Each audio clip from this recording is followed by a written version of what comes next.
Alright guys, here we go. Pretty much what I got going on here so far. You've seen in the pictures. I'll get this out of the way. Here's the first 5. Starting right there with that American Visco. It's going to come out that hole there.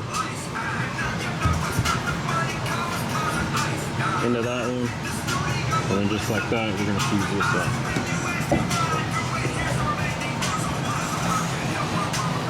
Let me show you how I do this real quick.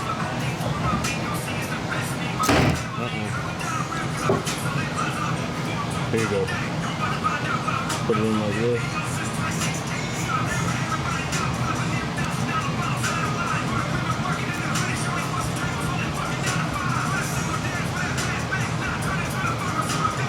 Let's stain it up. Check the inside. Make sure it's, you know, half and half in there.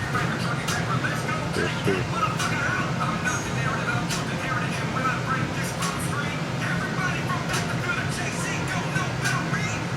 Just like that.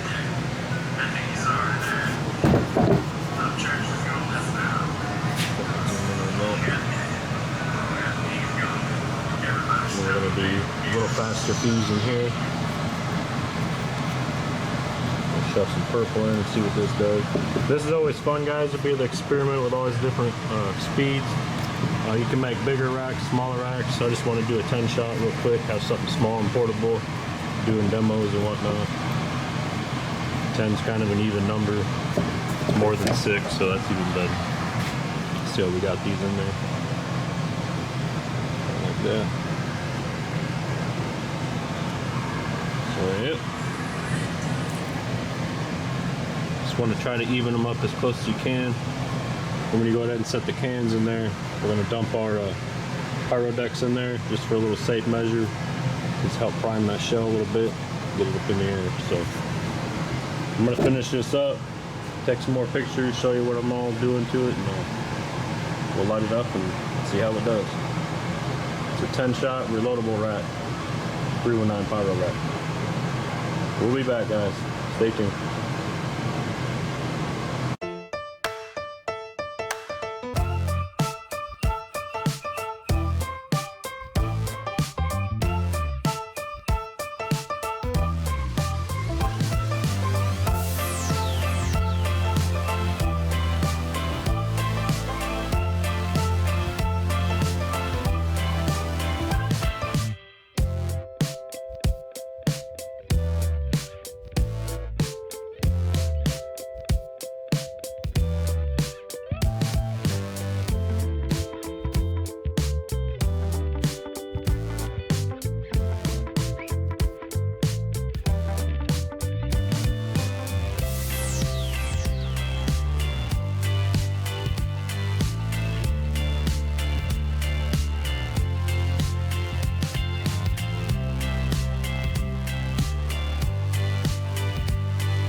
I got the rack pretty much all together here.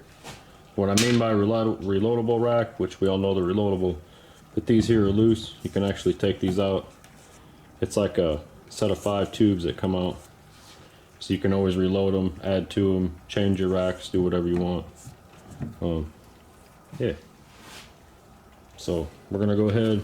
I'm gonna use some of this pyrotechnics here just to kind of prime the shell and make sure everything lifts off all right. If you don't have any of this, you can pick it up at Shields, online, anywhere that sells muzzle loading or reloading stuff, so supplies.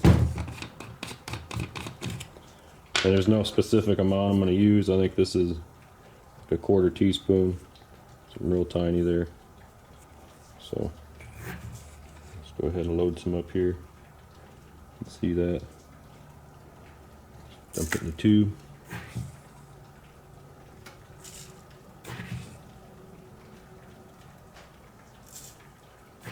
Sure the Chinese do this a lot faster, but so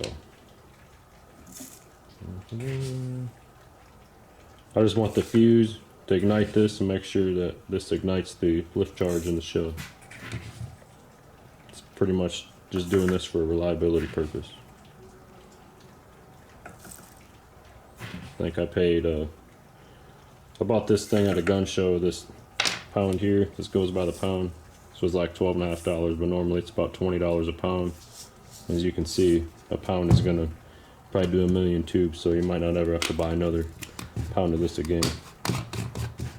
So that's it. I'm gonna show you, get my flashlight here. I'll show you in there. What that looks like now.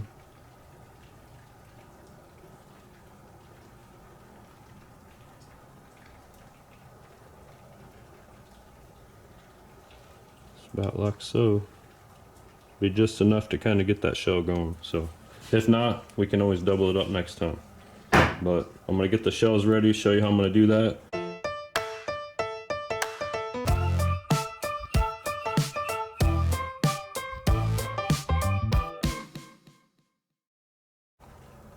Got some neon skies.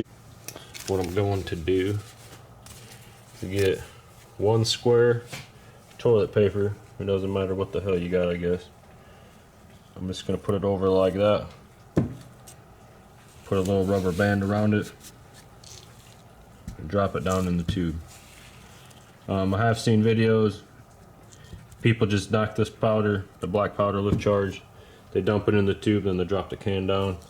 The reason I don't want to do that, I want to keep it encapsulated here in the shell to make sure that it hits that time fuse there and this shell ignites. I don't want to throw these shells up in the air and not have them explode. So we want to keep that lift charge in the can.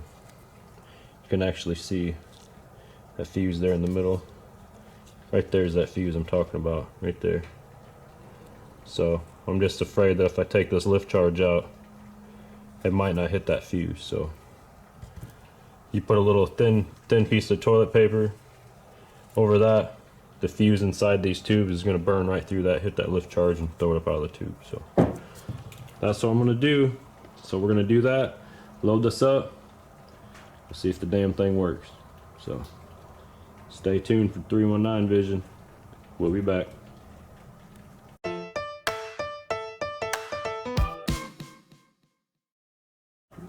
There it is, pyros. It's basically how I do it. A little tear in that one there, but just get a little piece of toilet paper, put it around that lift charge.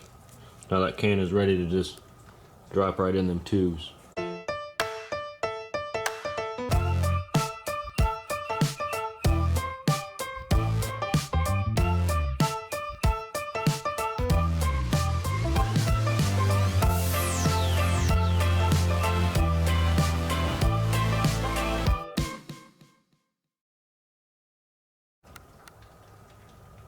Alright pyros, here it is. Here's the finished product. It's 319 pyros 10-shot cake rack.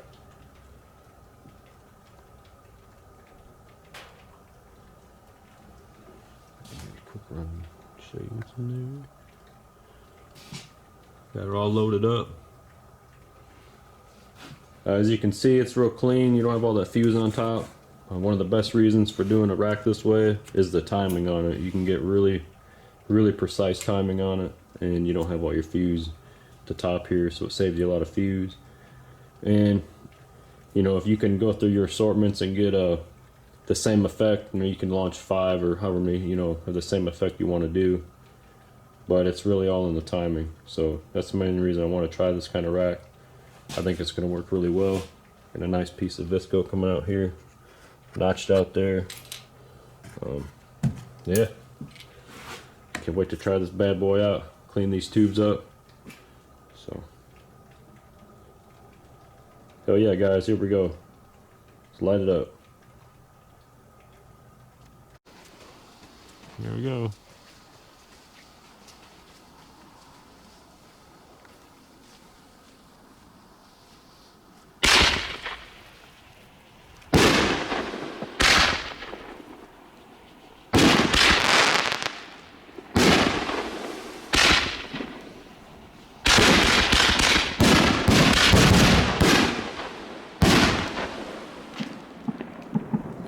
Hell yeah.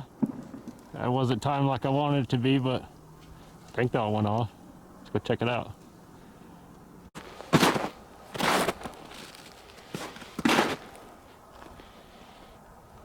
I'm gonna stick my head over it, but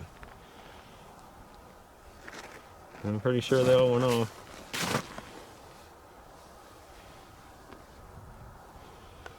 Got 10 smoking guns. So hell yeah.